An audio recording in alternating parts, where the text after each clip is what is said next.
नमस्कार दोस्तों।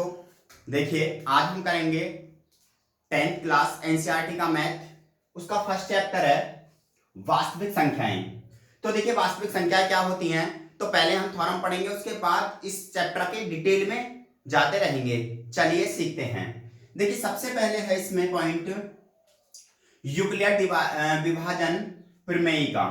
दो धनात्मक पूर्णांक यानी दो धनात्मक पूर्णांक होंगे ए और बी, दिए रहने पर ऐसी अद्वितीय पूर्ण संख्याएं क्यू और आर विद्यमान है। तो देखिए यूक्लिड विभाजन प्रमेय क्या होती है, तो इसका फॉर्मूला जो होता है ये होता है A is equal to B Q plus के R, zero less than is equal to are less than B. देखिए जैसे A is equal to B Q plus के आर मुझे जैसे लर्न है, आपको कैसे लर्न नहीं होता, चलिए मैं बताता हूं। देखिए इसमें आप देखेंगे यहाँ ए के बाद क्या आ रहा है बी और क्यू के बाद क्या आता है आर। देखिए क्रम ही है ए बी क्यू आर, तो इसका मतलब ऐसे याद कर लेंगे ए बी क्यू आर, ठीक। और ये आपको यहां से आपको समझ में आ रहा होगा zero less than equal to are less than b. इसके बाद देखिए इसको मैं सही फॉर्मेट में लिखूं तो इसे कह सकता हूं ए इज इक्वल टू भाज्य बी इज इक्वल टू भाजक क्यू भागफल और आर शेषफल। तो देखिए आपको मैंने ये बताया, इसी के अनुसार मैं आपको यहां एक फॉर्मूला बना देता हूं इसका। देखिए भाज्य की जगह भाज्य रखिए, भाज्य और भागफल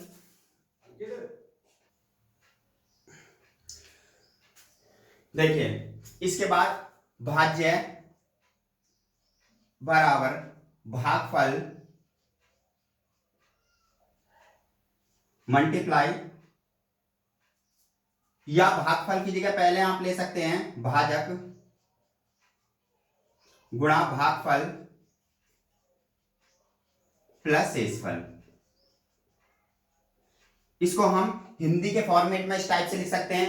तो देखिए अब इसमें हम करेंगे क्वेश्चन, चलिए करते हैं कैसे करेंगे क्वेश्चन। देखिए इसमें देखिए फर्स्ट एग्जांपल मैं आपको करा दूंगा।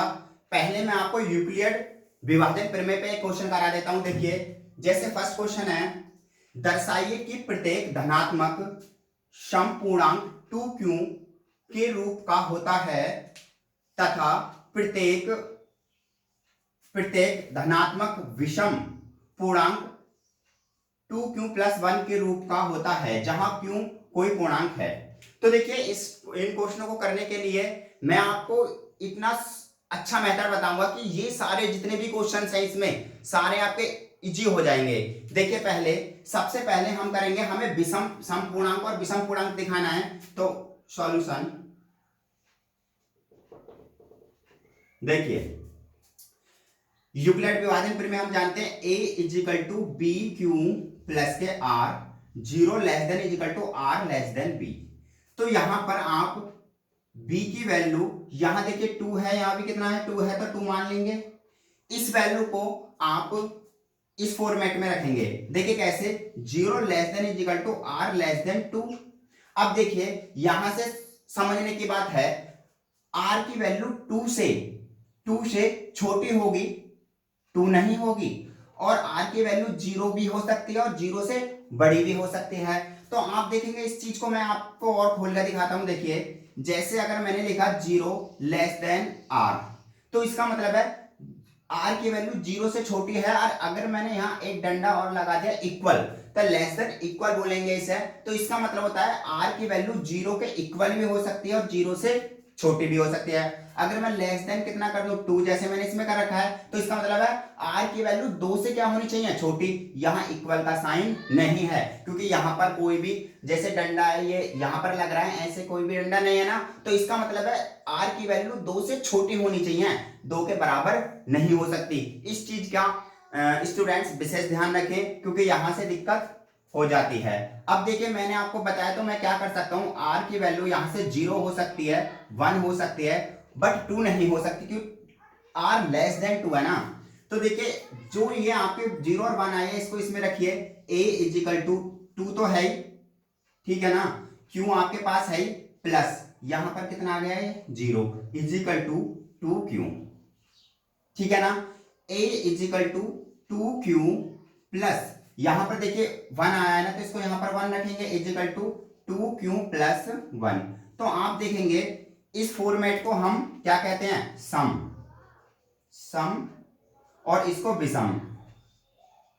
अब सम और विषम की बात आती है तो देखिए सम और विषम को मैं यही समझा देता हूं आपको। सम संख्याएं वे संख्याएं होती हैं जो 2 से डिवाइड हो जाएं, ठीक है ना, और विषम संख्याएं वे होती हैं जो 2 से डिवाइड ना हो।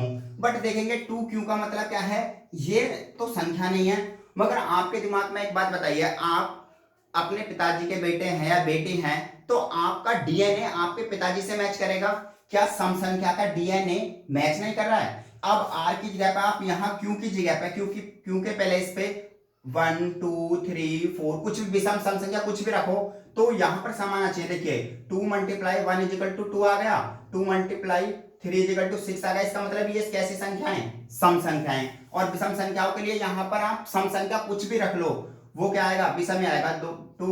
2 मल्टीप्लाई 4 प्लस कितना हो जाएगा 1 8 9, तो ये कैसी संख्या है, विषम संख्या। तो ये सारी चीजें जो हैं ये मैंने आपको समझाने के लिए बताई हैं कि सम और विषम का मतलब क्या होता है, ठीक है ना।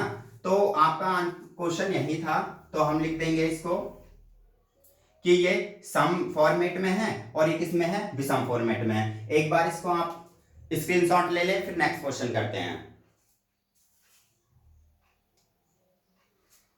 देखिए इसके बाद आते हैं एग्जाम्पल नंबर 3। देखिए मैंने एग्जाम्पल नंबर 2 कराया, आपका बिल्कुल इसी मेथड पे है एग्जाम्पल नंबर 3। तो आप एक क्वेश्चन बहुत अच्छी तरह समझ लें, तो आपको बाकी जो क्वेश्चंस होंगे एक्सरसाइज के किसी भी बुक के हो, एनसीईआरटी या किसी भी बुक के हो, सारे क्वेश्चन इसी से हो जाएंगे।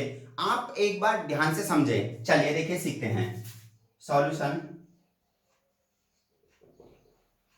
देखिए सबसे पहले कराए, पढ़िए दर्शाइए कि धनात्मक विषम पूर्णांक, यानी इसने बात करी है विषम पूर्णांक की, विषम पूर्णांक 4q प्लस 1 4q प्लस 3 के रूप का होता है, जहां q एक पूर्णांक है। देखिए मैंने आपको पीछे क्वेश्चन में विषम पूर्णांक के लिए 2q प्लस 1 के रूप में है, यहां पर प्लस 1 4 प्लस 3, इसमें भी आप अगर सम संख्याएं रखेंगे या विषम संख्याएं सम संख्याएं रखेंगे तो वो विषम ही बन के आएगी। कुछ भी रख लो नेचुरल नंबर, वो क्या आएगा, एक विषम संख्या। देखिए जैसे अब हमने यूक्लिड विभाजन प्रमेय तो पढ़ी है ना, तो इसके अनुसार हम करेंगे a is equal to B Q plus के r 0 less than is equal to r less than b।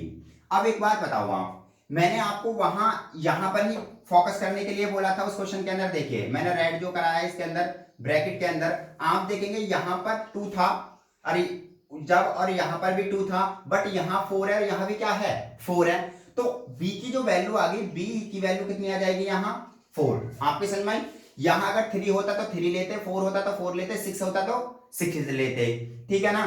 तो आपने b की वैल्यू कितनी कर ली यहाँ पर 4, तो रखिए इसको b की वैल्यू को आप अपने फॉर्मेट में। तो देखिए इसमें 0 less than is equal to r less than कितना हो जाएगा ये 4।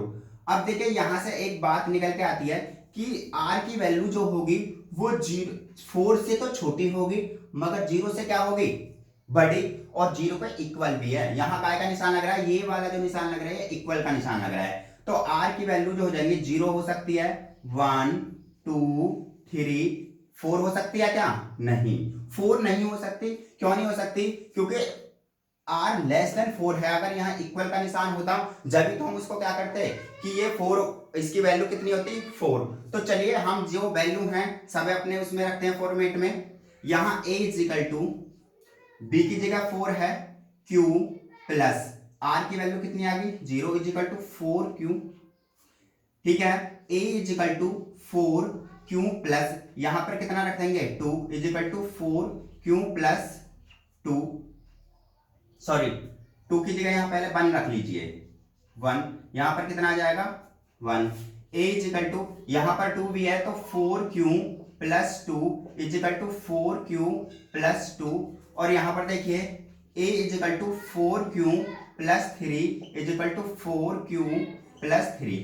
तो आपको जो लेने हैं नंबर्स वो कह रहा है कि विषम पूर्णांक लेने। तो देखिए विषम पूर्णांक एक तो आपके पास ये है और एक पास ये है, तो आपके आंसर क्या हुए, आपके आंसर हुए 4q+1 और 4q+3। और ये कैसे पूर्णांक है, सम पूर्णांक। तो मैंने आपको बताया सिर्फ अगर उसने विषम पूर्णांक की बात करी तो विषम को लेंगे, सम की पूर्णांक की बात किया तो सम लेंगे। देखिए मैंने आपको एग्जांपल समझाए हैं। नेक्स्ट वीडियो में मैं आपको एक्सरसाइज से क्वेश्चंस कराऊंगा और आशा करता हूं कि जो मैंने आपको 2 क्वेश्चंस कराए हैं वो आपके समझ में आए होंगे। और नेक्स्ट वीडियो में अगर इससे भी कहीं अच्छा सॉल्यूशन करके मैं आपको दूंगा। आप पढ़ते रहिए, मस्त रहिए और क्वेश्चन को करते रहिए। Thank you very much.